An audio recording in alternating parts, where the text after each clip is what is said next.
In paragraphs 16 and 17, we are looking at the waivers that we need in place in order for this to be a binding property settlement.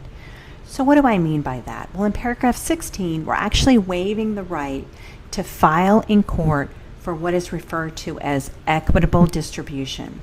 So that means that we've agreed in this document how we're dividing property, and we don't need to have the court divide the property for us.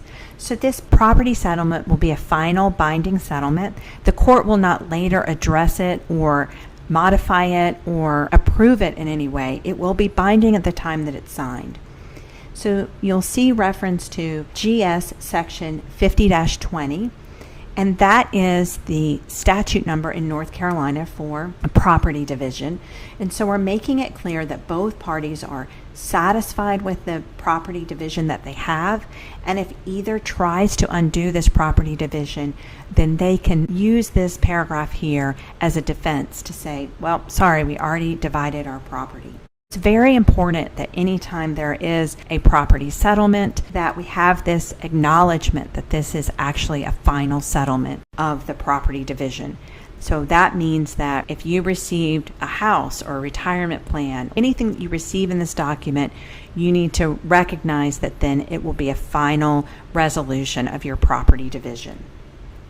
Next, in paragraph 17, we're making it clear to people in the future that you and your spouse are going to be free to buy and sell property without the signature of the other. So you will be able to purchase real estate, to transfer real estate, and you will not need the permission or not have any claim of your spouse on that as well. Paragraph 18 makes it clear that if either party is called upon to execute a deed or any kind of conveyance, a bill of sale, that they will perfect that title in the future if they are required to do so.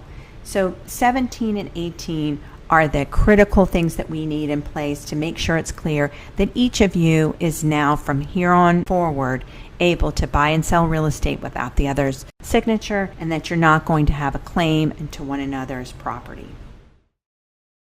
Paragraph 19. So you'll see waivers of claim against estate.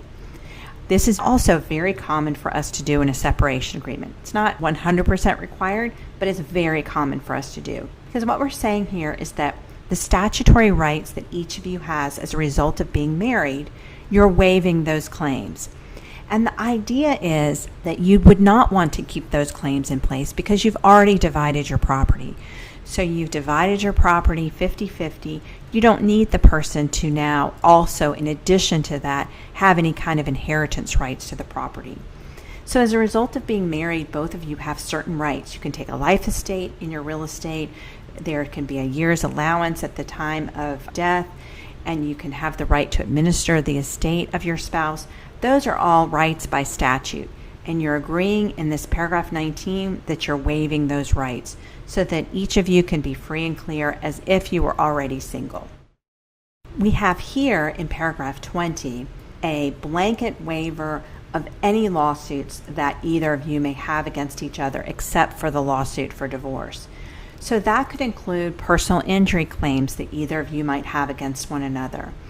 Or it could include any other claims for fraud or for any lawsuit that either of you have against one another.